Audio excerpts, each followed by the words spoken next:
Hello friends, book insider पर आप सभी का स्वागत है। आज हम बात करने वाले हैं focus on what matters by Darius Foroux book के बारे में। हर सुबह सूरज की पहली किरण के साथ जब हम उठते हैं तो हमारे दिमाग में बहुत सारी चीजें घूम रही होती हैं। आज का काम, लोगों की एक्सपेक्टेशंस, सोशल मीडिया पर क्या पोस्ट किया जाए, किसका रिप्लाई करना है, ऑफिस में क्या होगा, घर के लोग क्या सोचेंगे। ये सब मिलकर एक ऐसा मेंटल प्रेशर बना देते हैं जो हमारे पूरे दिन का मूड बिगाड़ सकता है। लेकिन अगर हम एक चीज समझ लें तो हमारी जिंदगी थोड़ी आसान हो सकती है, और वो चीज है डिकोटोमी ऑफ कंट्रोल, यानी कि क्या चीज हमारे कंट्रोल में है और क्या नहीं। स्टोइक फिलॉसफी, जो कि बहुत पुराने जमाने के सोचने का तरीका है, यही सिखाती है कि पीस और हैप्पीनेस तब पॉसिबल होती है जब हम सिर्फ उन चीजों पर ध्यान देते हैं जो हमारे कंट्रोल में है, बाकी सब चीजों को लेट गो करना सीखते हैं।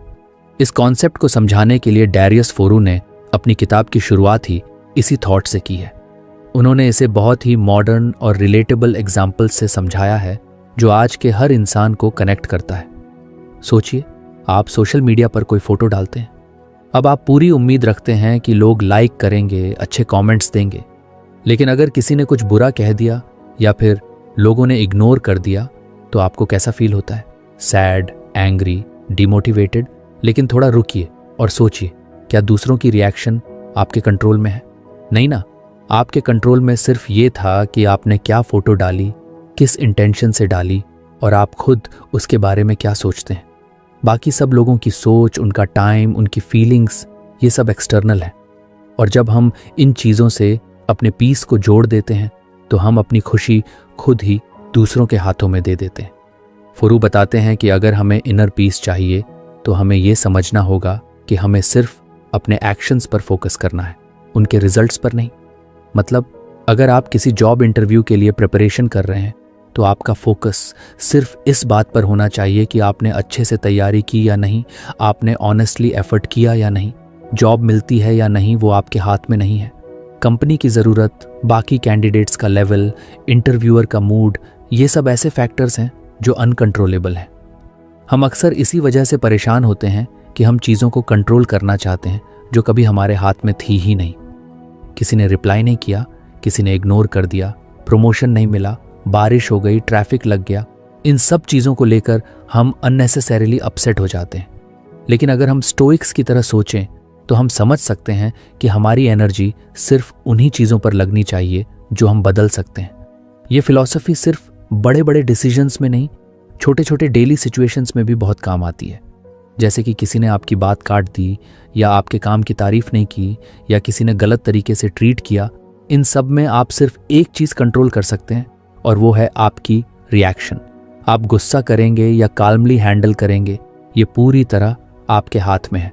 फोरो इस बात को बहुत ही सिंपल वर्ड्स में कहते हैं कि हम हर दिन दो तरह की चीज़ों का सामना करते हैं, कंट्रोलेबल और अनकंट्रोलेबल। और अगर हम ये हैबिट बना लें कि हम हर सिचुएशन में सबसे पहले ये पहचानें कि ये किस कैटेगरी की चीज़ है, तो हमारा रिएक्शन और माइंडसेट दोनों काफ़ी बेहतर हो सकते हैं। अगर कोई चीज़ अनकंट्रोलेबल है तो उस पर एनर्जी वेस्ट करने का मतलब है कि हम खुद को अननेसेसरी स्ट्रेस दे रहे हैं। सोचिए, अगर आप किसी इवेंट में जा रहे हैं और रास्ते में बारिश शुरू हो गई। अब आप अपसेट हो सकते हैं, कंप्लेन कर सकते हैं, या फिर आप काल्मली अम्ब्रेला निकाल सकते हैं और एंजॉय कर सकते हैं। ये सिंपल एग्जाम्पल दिखाता है कि कैसे हमारा पर्सपेक्टिव हमारा एक्सपीरियंस डिसाइड करता है। फोरो का मानना है कि माइंडसेट ही वो लेंस है जिससे हम दुनिया को देखते हैं, और डिकोटोमी ऑफ कंट्रोल हमें एक क्लियर लेंस देता है। कभी कभी हम सोचते हैं कि दूसरों को बदलना पॉसिबल है, लेकिन सच्चाई ये है कि किसी को बदलना आपके कंट्रोल में नहीं है।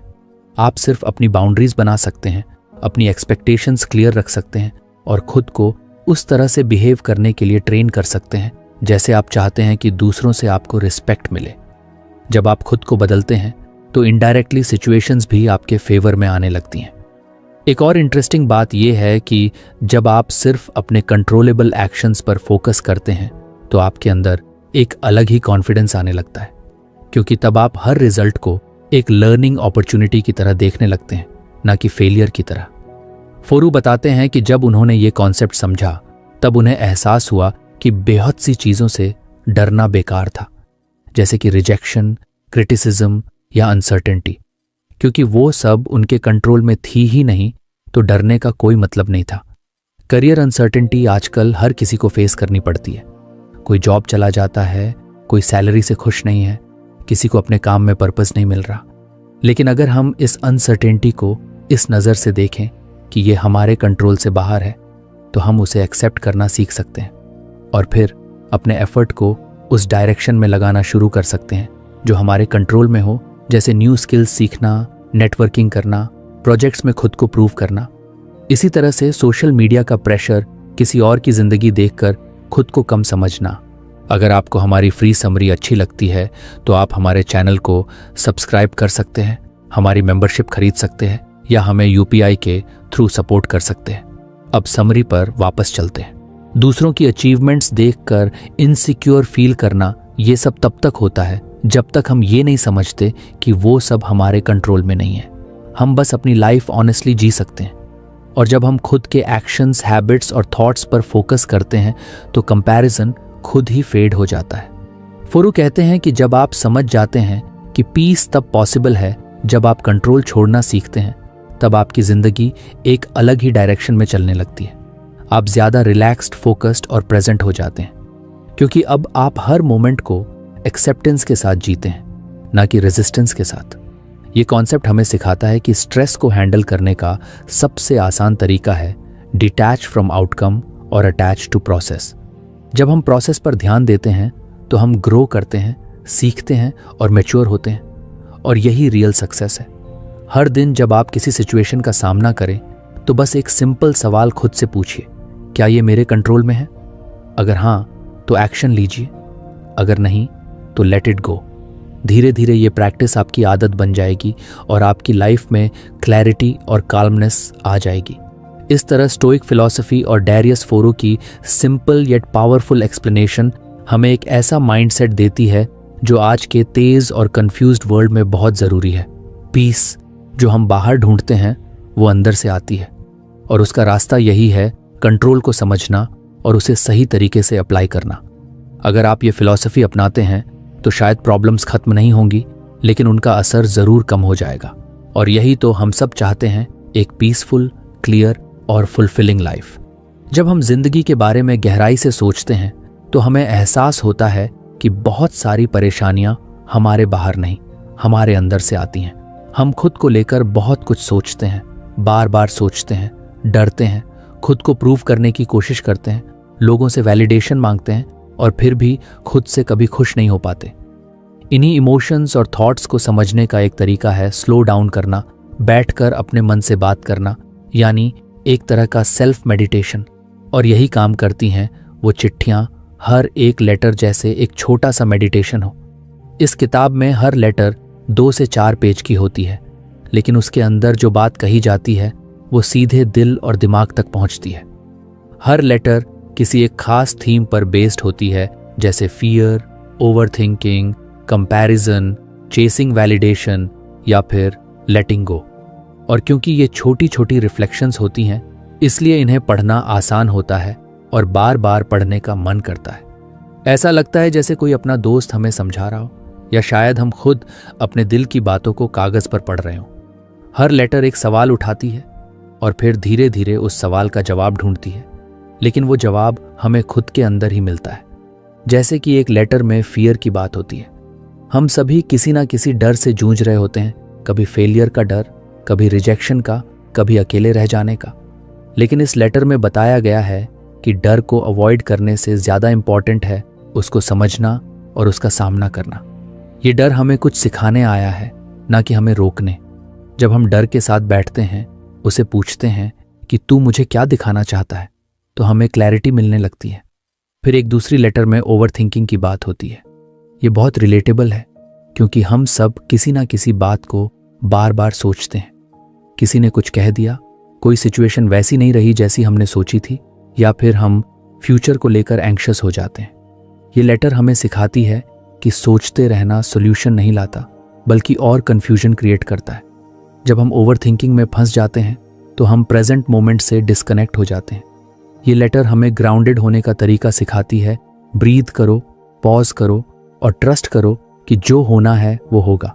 हर चीज़ को बार बार एनालाइज करने की ज़रूरत नहीं होती।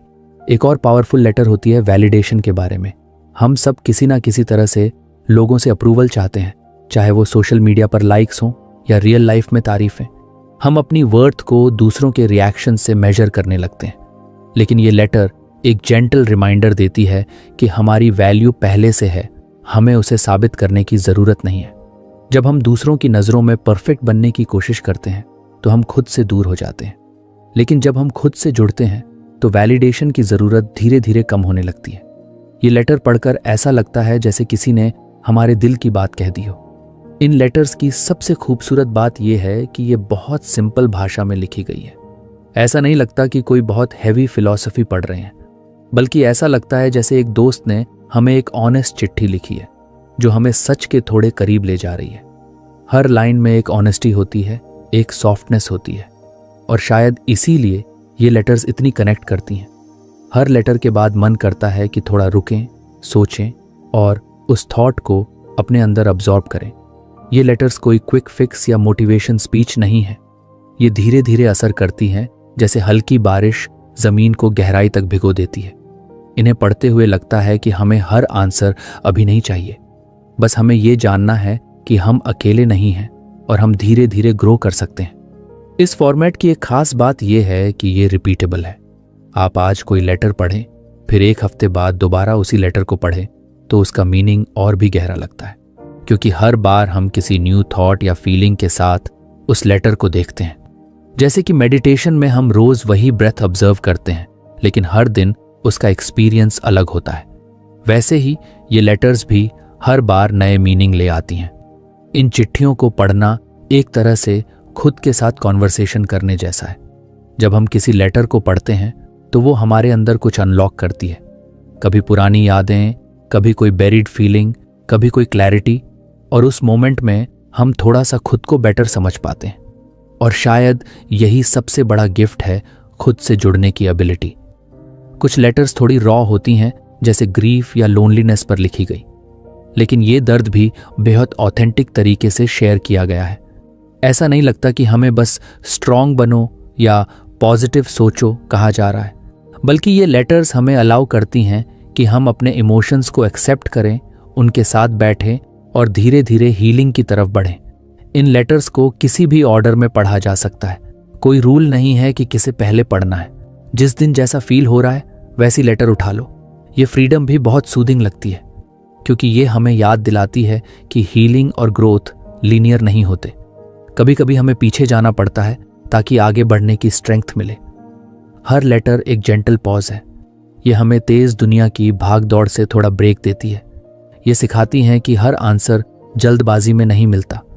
कभी कभी बस बैठकर सुनना होता है अपने मन की आवाज को, अपने दिल की विस्पर्स को।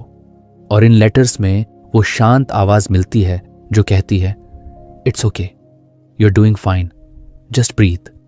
इस किताब की सबसे बड़ी खूबी यही है कि ये आपको बेहतर बनने की जरूरत नहीं बताती, बल्कि ये आपको याद दिलाती है कि आप जैसे हो वैसे ही बहुत इनफ हो।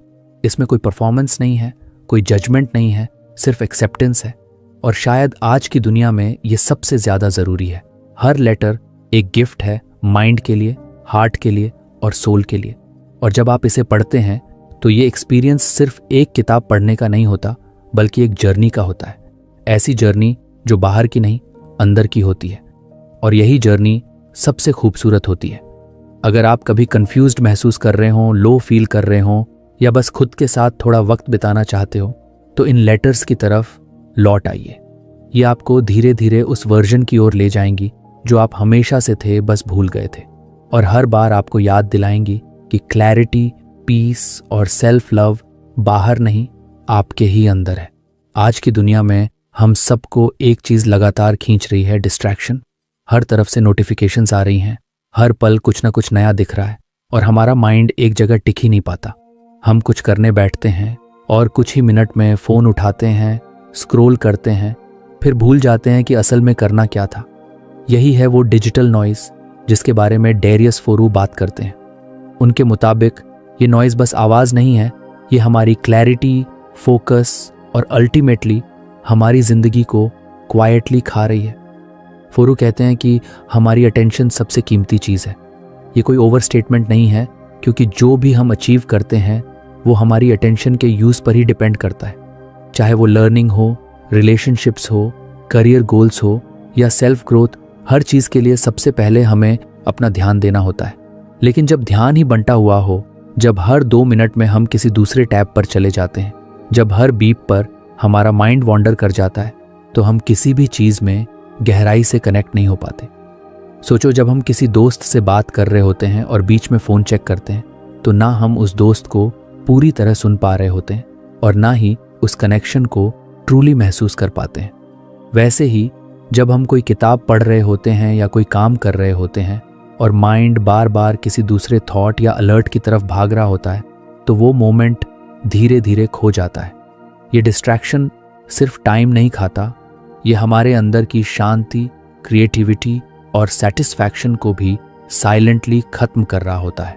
फोरू इस बात पर जोर देते हैं कि हमें अपनी अटेंशन को प्रोटेक्ट करना आना चाहिए। जैसे हम पैसे बचाते हैं, वैल्यूएबल्स को लॉक में रखते हैं, वैसे ही हमें अपने ध्यान को भी कॉन्शियसली गार्ड करना चाहिए। वो कहते हैं कि आज की दुनिया में अटेंशन ही असली करेंसी है और हर प्लेटफॉर्म, हर ब्रांड इसी के पीछे पड़ा है। इंस्टाग्राम, यूट्यूब, ट्विटर, ये सब हमारी अटेंशन के लिए compete कर रहे हैं और हम बिना सोचे समझे वो अटेंशन बांटते जा रहे हैं। एक रील यहाँ, एक ट्वीट वहाँ, एक आर्टिकल बीच में। धीरे धीरे हमारा माइंड शैलो हो जाता है। हम सब कुछ जानने की कोशिश करते हैं, लेकिन कुछ भी गहराई से नहीं समझ पाते। इस डिजिटल डिस्ट्रैक्शन की कॉस्ट बहुत सटल होती है, इसलिए हम उसे तुरंत महसूस नहीं करते। लेकिन जब दिन खत्म होता है और हम सोचते हैं कि हमने क्या किया, तो लगता है कि कुछ भी पूरा नहीं हुआ। और यही सबसे बड़ा नुकसान है, half done work, scattered thoughts और परपेचुअल डिससैटिस्फैक्शन।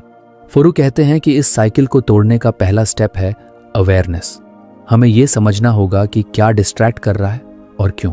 एक पावरफुल पॉइंट जो वो बताते हैं वो है, डिस्ट्रैक्शन की जड़ बोर्डम नहीं बल्कि डिस्कम्फर्ट है। हम अनकंफर्टेबल इमोशंस से बचने के लिए डिस्ट्रैक्शन की तरफ भागते हैं। जब कोई टास्क बोरिंग लगने लगता है, या जब हम एंग्शियस फील करते हैं, या जब कोई कॉन्वर्सेशन हमें इमोशनली चैलेंज करती है, हम फ़ोन उठा लेते हैं, फीड स्क्रॉल करने लगते हैं। वो टेम्पररी एस्केप हमें अच्छा फील कराता है, लेकिन लॉन्ग टर्म में वो हमारी कैपेसिटी को कमज़ोर करता है। फोरू सजेस्ट करते हैं कि हमें अपने दिन को ऐसा डिज़ाइन करना चाहिए जहां हमारी अटेंशन सेफ रहे। इसका मतलब है कि हमें इंटेंशनल बनना पड़ेगा। क्या देखना है, कब देखना है और कितना देखना है, ये डिसाइड करना होगा। हर बार फ़ोन पर हाथ जाने से पहले खुद से पूछो, क्या ये ज़रूरी है? क्या ये मेरे गोल को सपोर्ट करता है? क्या ये मुझे क्लियर करता है या और कंफ्यूज करता है? वो मॉर्निंग रूटीन्स के बारे में भी बात करते हैं, कैसे दिन की शुरुआत का तरीका पूरे दिन की टोन सेट करता है। अगर हम उठते ही फ़ोन देखने लगते हैं, नोटिफिकेशंस चेक करते हैं, तो हमारा माइंड रिएक्टिव मोड में चला जाता है। हम अपने दिन को कंट्रोल नहीं कर रहे होते, बल्कि दिन हमें कंट्रोल कर रहा होता है। लेकिन अगर हम सुबह का पहला घंटा इंटेंशनल चीज़ों में लगाए, जैसे journaling, reading, silence, deep work, तो हमारी अटेंशन धीरे धीरे ट्रेन होने लगती है। इस अटेंशन को प्रोटेक्ट करने के लिए फोरू कुछ प्रैक्टिकल स्ट्रैटेजीज भी बताते हैं, जैसे टाइम ब्लॉक्स का यूज़ करना, डिस्ट्रैक्शन फ्री जोन्स क्रिएट करना, डिजिटल डिटॉक्स लेना और सबसे ज़रूरी, बोर्डम को टॉलरेट करना सीखना। जब हम बिना डिस्ट्रैक्शन के बैठे रहते हैं तो शुरू में अनकंफर्टेबल लगता है, लेकिन फिर धीरे धीरे वही बोर्डम आइडियाज़ में बदलने लगता है, क्लैरिटी में बदलने लगता है। हमारे बेस्ट थॉट्स तब आते हैं जब हम बस सोच रहे होते हैं ना कि किसी फीड में डूबे होते हैं। एक और इंटरेस्टिंग बात जो वो बताते हैं वो है डीप वर्क और शैलो वर्क का फ़र्क। बहुत बार हम पूरे दिन बिजी रहते हैं लेकिन कुछ मीनिंगफुल नहीं करते। हम ईमेल्स रिप्लाई कर रहे होते हैं, मैसेजेस भेज रहे होते हैं, टैब्स स्विच कर रहे होते हैं, लेकिन कुछ भी डीप नहीं होता। डीप वर्क वहीं पॉसिबल है जहां डिस्ट्रैक्शन ना हो, जहां हमारा दिमाग फ्लो में जा सके, और उस जोन में पहुंचने के लिए अटेंशन को डिसिप्लिन करना पड़ता है। डिस्ट्रैक्शन की वजह से हमारी क्रिएटिविटी भी सफ़र करती है। हम सोचते हैं कि स्क्रोलिंग से हमें इंस्पिरेशन मिलेगा, लेकिन होता उल्टा है। माइंड ओवरवेल्म्ड हो जाता है, कंपैरिजन शुरू हो जाती है और खुद पर डाउट होने लगता है। फोरू कहते हैं कि असली इंस्पिरेशन साइलेंस से आती है। जब माइंड क्वाइट होता है तभी वो ऑब्जर्व कर सकता है, इमेजिन कर सकता है, क्रिएट कर सकता है। उनका पूरा मैसेज यही है कि डिस्ट्रैक्शन की प्राइस सिर्फ समय नहीं होती, वो हमारी peace of mind, quality of work और हमारी आइडेंटिटी तक को अफेक्ट करती है। जब हम बार बार किसी दूसरे की आवाज़ सुनते हैं तो धीरे धीरे अपनी आवाज़ खो देते हैं। इसलिए ज़रूरी है कि हम अपने ध्यान को रिक्लेम करें, उसे उस डायरेक्शन में यूज़ करें जहाँ ग्रोथ हो, क्लैरिटी हो और मीनिंग हो। ये सब बातें पढ़ते हुए ऐसा लगता है कि हम सब कभी ना कभी इस ट्रैप में फंसे हैं, लेकिन अच्छी बात यह है कि इससे बाहर निकलने का रास्ता भी हमारे पास ही है। बस हमें थोड़ा सा अवेयरनेस, थोड़ा सा करेज और थोड़ा सा स्ट्रक्चर चाहिए। हम सब अपने दिन को ऐसे डिज़ाइन कर सकते हैं जहां नॉइज कम हो और पर्पस ज़्यादा। जब हम अपनी अटेंशन की वैल्यू समझने लगते हैं तो हम ऑटोमेटिकली सिलेक्टिव बन जाते हैं। हम हर चीज़ को इम्पोर्टेंस देना बंद कर देते हैं और उन्हीं चीज़ों को चुनते हैं जो हमारे लिए रियल में मैटर करती हैं। और यही ध्यान से जीने की शुरुआत होती है। फोरू हमें डराते नहीं हैं, वो इंस्पायर करते हैं। उनका अंदाज ऐसा होता है जैसे कोई दोस्त धीरे से कह रहा हो, तू कैपेबल है, बस थोड़ा कॉन्शियस हो जा। और शायद यही बात हमें अंदर तक छूती है। वो हमें सिखाते हैं कि आज की दुनिया में अटेंशन को बचा लेना ही सबसे बड़ी अचीवमेंट है। तो अगली बार जब हम बेवजह फ़ोन उठाए तो बस एक पॉज लें, खुद से पूछें, क्या मैं अपना सबसे कीमती एसेट किसी और को दे रहा हूँ? अगर आंसर हाँ है तो चॉइस हमारे पास है उसे वापस लेने की, उसे सही जगह इन्वेस्ट करने की और डिस्ट्रैक्शन के शोर में भी अपनी क्लैरिटी को बचाए रखने की। यही फोरू का सच्चा मैसेज है, अटेंशन को बचाओ, क्योंकि यही तुम्हारा असली पावर है। कई बार हम रात को लेट कर सोचते हैं, काश उस वक्त ये किया होता, काश उस बात को सीरियस लिया होता, काश उस इंसान से खुलकर बात की होती। ऐसे काश ही तो असली रिग्रेट होते हैं। डैरियस फोरू इस इमोशन को बड़ी सादगी और सच्चाई से समझाते हैं। उनके मुताबिक रिग्रेट सिर्फ इसलिए नहीं आता कि हमसे कोई गलती हो गई, बल्कि इसलिए आता है क्योंकि हमारे एक्शंस हमारे वैल्यूज से मैच नहीं करते। जब हम ऐसा कुछ कर बैठते हैं जो हमारे दिल के सच से अलग होता है, तब रिग्रेट धीरे धीरे अंदर पनपता है। हम सब ने कभी ना कभी ये फील किया है कि हम कुछ ऐसा कर रहे हैं जो दिल से ठीक नहीं लगता, लेकिन हम करते हैं क्योंकि सब कर रहे हैं या यही करना चाहिए। ये छोटी छोटी मिसमैचेस ही बाद में बड़े रिग्रेट में बदल जाती हैं। फोरू यही कहते हैं, रिग्रेट को अवॉइड करने का तरीका ये नहीं है कि हम परफेक्ट बन जाएं, बल्कि ये है कि हम खुद से बार बार पूछते रहें, क्या मैं वही कर रहा हूं जो मेरे लिए सच में इंपॉर्टेंट है? ये सवाल छोटा सा लगता है, लेकिन इसका असर बहुत गहरा होता है। इमेजिन करो, अगर हर दिन हर डिसीजन से पहले हम खुद से ये पूछें कि क्या ये मेरे लाइफ के पर्पस से अलाइंड है, तो शायद हम बहुत सारे गलत स्टेप्स बचा सकते हैं। अक्सर हम ऑटो पायलट पर जीते हैं, same routine, same job, same complaints, बिना ये सोचे कि क्या ये सच में वही चीज़ें हैं जो हमें फुलफिल करती हैं। फोरू यही पैटर्न तोड़ने को कहते हैं। वो बताते हैं कि रिग्रेट सिर्फ पास्ट का पछतावा नहीं है, ये एक सिग्नल है। जब हमें किसी चॉइस पर रिग्रेट होता है तो वो हमारे अंदर के किसी इग्नोर्ड ट्रूथ की तरफ इशारा कर रहा होता है। जैसे अगर किसी जॉब को लेकर रिग्रेट हो तो शायद वो जॉब हमारे पैशन या वैल्यूज से मेल नहीं खा रही थी। अगर किसी रिलेशनशिप को लेकर पछतावा हो तो शायद हमने अपने इमोशंस को ऑनेस्टली एक्सप्रेस नहीं किया था। रिग्रेट एक फीडबैक है, एक मिरर जो दिखाता है कि हमने कहाँ खुद से समझौता किया। अब सोचो, अगर हम ये समझ जाएं कि रिग्रेट अवॉइड करने का तरीका यही है कि हम अलाइंड रहें, यानी जो सोचें वो बोलें और जो बोलें वही करें, तो लाइफ में क्लैरिटी खुद ब खुद आने लगती है। फोरू हमें इनकरेज करते हैं कि हम प्रोएक्टिव बने, यानी पहले से सोचें और डिसाइड करें कि हमारे लिए क्या इंपॉर्टेंट है। सिर्फ तब हम वैल्यूज बेस्ड डिसीजंस ले पाएंगे। वैल्यूज का मतलब सिर्फ बड़े बड़े वर्ड्स नहीं है, ऑनेस्टी, काइंडनेस, ग्रोथ, करेज, बल्कि वो चीज़ें हैं जो हमारी जिंदगी को मीनिंग देती हैं। फोरू कहते हैं कि अगर हम खुद के लिए क्लियर नहीं हैं कि हमारे वैल्यूज क्या हैं, तो हम दूसरों के स्टैंडर्ड्स पर जीने लगते हैं, और जब दूसरों के हिसाब से डिसीजंस लेते हैं तो रिग्रेट ऑलमोस्ट गारंटीड होता है। एक इंटरेस्टिंग बात यह भी है कि कई बार रिग्रेट इमीडिएट नहीं आता। आज हम किसी चीज़ को कॉम्प्रोमाइज़ करते हैं और लगता है चलो कोई बात नहीं, लेकिन जैसे जैसे टाइम बीतता है वही छोटी चीज़ भारी लगने लगती है। ईयर्स लेटर हम रियलाइज़ करते हैं कि हमने अपने ड्रीम्स को इग्नोर किया, अपनी आवाज को दबाया, अपनी प्रायोरिटीज को पोस्टपोन किया। फोरू कहते हैं कि फ्यूचर रिग्रेट से बचने का एक ही तरीका है प्रेजेंट में कॉन्शियस चॉइसेस लेना। उनका फोकस इस बात पर भी है कि हमें अपने इमोशंस को जज नहीं करना चाहिए, रिग्रेट को भी हमें एक्सेप्ट करना चाहिए, समझना चाहिए।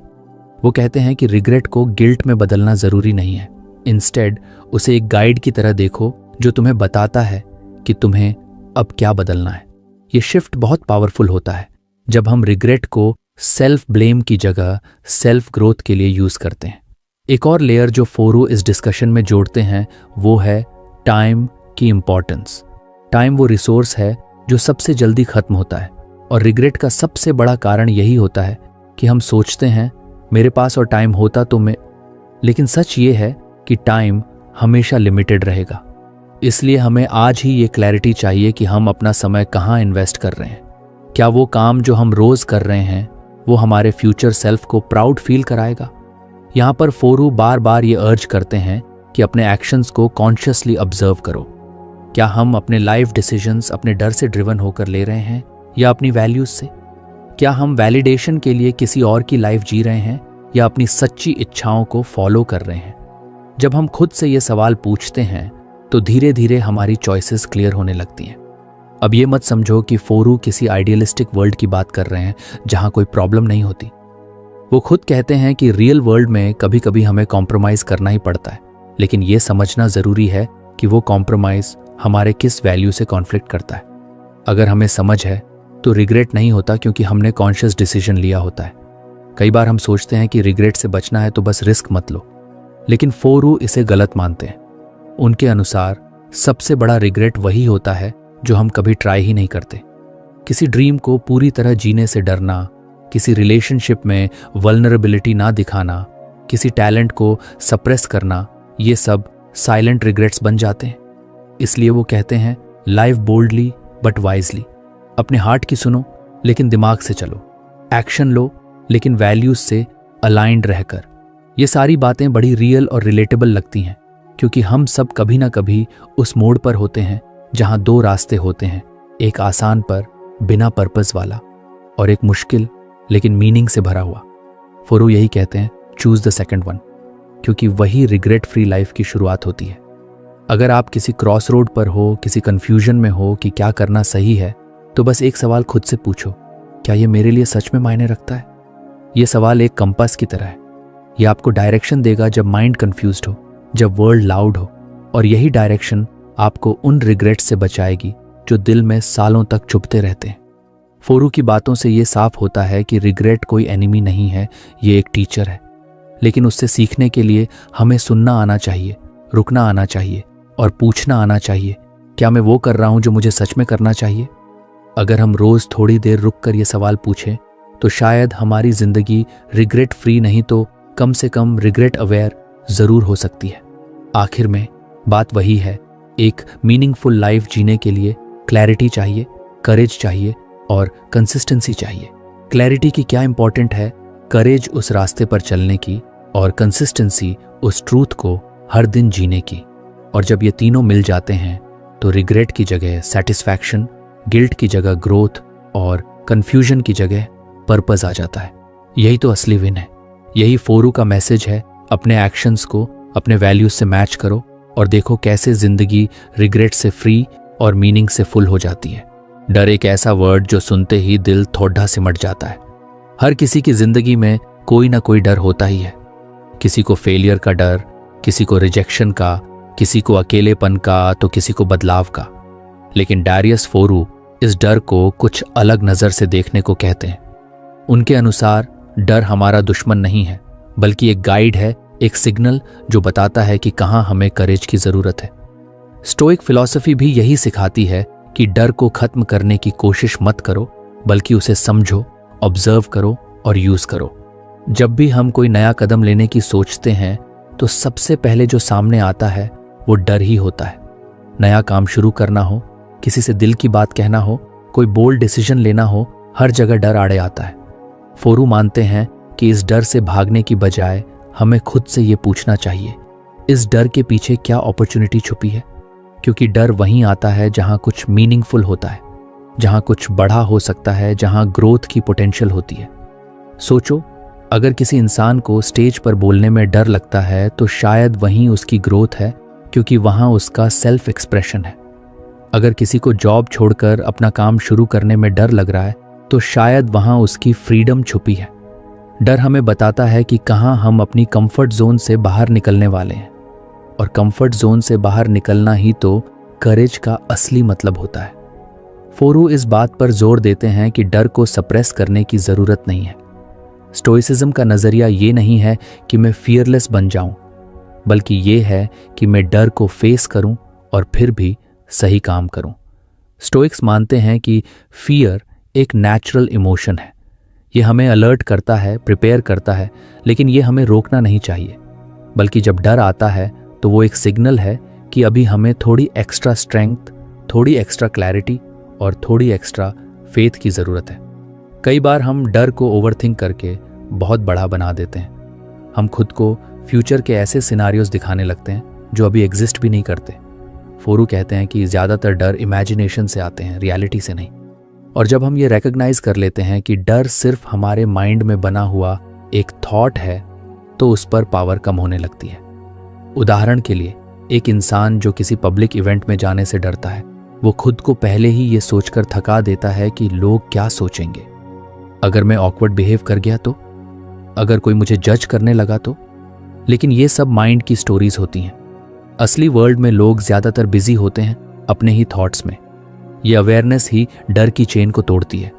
फोरू इनकरेज करते हैं कि हम डर से बात करें, उससे भागे नहीं। इमेजिन करो, डर एक दोस्त की तरह तुम्हारे सामने बैठा है। उससे पूछो, तू मुझे क्या दिखाना चाहता है? ये सिंपल शिफ्ट डर से बात करना हमें एम्पावर कर सकता है। जब हम डर के पीछे की कहानी समझते हैं तो हम उसमें छुपी हुई क्लैरिटी को पकड़ सकते हैं। स्टोइसिज्म में एक और ब्यूटीफुल कॉन्सेप्ट है वर्चुअस एक्शन, यानी ऐसा काम जो हमारे प्रिंसिपल्स से मेल खाता हो। Courage, honesty, self control, wisdom. फोरू कहते हैं कि जब भी डर आए तो उस डर को ट्रिगर मानो किसी वर्चुअस एक्शन के लिए। अगर आपको सच बोलने में डर लग रहा है तो शायद वही सच बोलना आपके लिए सही एक्शन है। अगर आप किसी अनफेयर सिचुएशन को चैलेंज करने से डर रहे हो तो वही करेज आपको एक बेटर इंसान बनाएगा।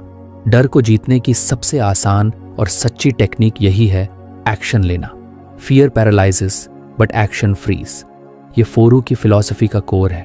वो कहते हैं कि हम जितना डिले करते हैं डर उतना स्ट्रांग होता जाता है, लेकिन जैसे ही हम एक छोटा स्टेप भी लेते हैं डर की पकड़ थोड़ी लूजन हो जाती है।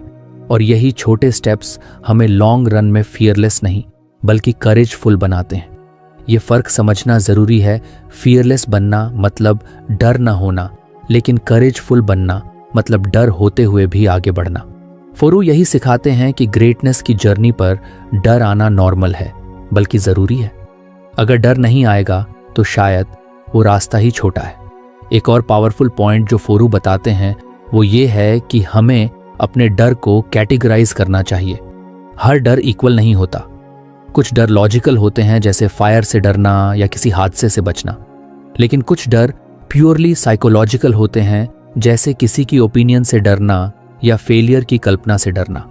स्टोइक माइंडसेट सिखाता है कि पहले इन दो तरह के डर में फर्क करो, फिर जहां लॉजिकल डर है वहां सेफ्टी रखो, और जहां साइकोलॉजिकल डर है वहां सेल्फ अवेयरनेस और रिफ्लेक्शन से आगे बढ़ो। डर हमें स्लो कर सकता है, लेकिन अगर हम उसे अंडरस्टैंड करें तो वही डर हमें सही डायरेक्शन में पुश भी कर सकता है। फोरू ये भी सजेस्ट करते हैं कि आप डर का एक जर्नल रखो। जब भी कोई डर सताए उसे लिखो, क्या डर है, क्यों है और उससे जुड़ी रियलिटी क्या है। ये प्रोसेस क्लैरिटी देता है और कई बार डर की इंटेंसिटी को आधा कर देता है। एक और आइडिया जो बहुत ब्यूटीफुल है वो ये कि डर की वजह से रिग्रेट मत पालो। सोचो, अगर आप किसी काम को सिर्फ इसलिए ना करें क्योंकि डर लग रहा है और बाद में आपको उस डिसीजन पर रिग्रेट हो जाए तो वो डर कितना महंगा साबित हुआ। फोरू कहते हैं कि शॉर्ट टर्म फियर से ज्यादा डेंजरस है लॉन्ग टर्म रिग्रेट। इसलिए टेम्परेरी डिस्कम्फर्ट से मत डरो, वो आपको हमेशा के लिए स्ट्रॉन्गर बना सकता है। तो फ्रेंड्स, ये थी हमारी आज की बुक समरी। आपको कैसी लगी कमेंट करके ज़रूर बताएं, और धन्यवाद आपका समरी एंड तक सुनने के लिए।